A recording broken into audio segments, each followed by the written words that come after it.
Sa gospel na ito, pinagalitan ni Jesus ang mga bayan ng Chorazin, Bethsaida, at Capernaum dahil hindi sila nagsisi kahit nakakita sila ng maraming milagro.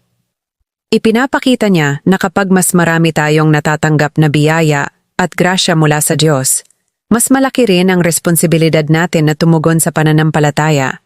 Ang mensahe ay malinaw, hindi sapat na makita o marinig ang salita ng Diyos. Kailangan din natin itong tanggapin at isabuhay.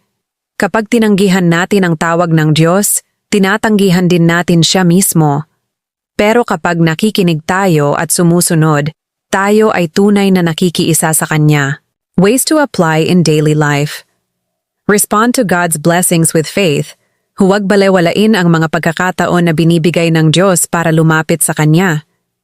Practice daily repentance. Mag-examine ng sarili araw-araw at humingi ng tawad sa Diyos para sa ating pagkukulang. Lived out the gospel. Ang salita ng Diyos ay hindi lang para pakinggan. Dapat makita sa ating gawa at pakikitungo sa kapwa. Be responsible with the truth.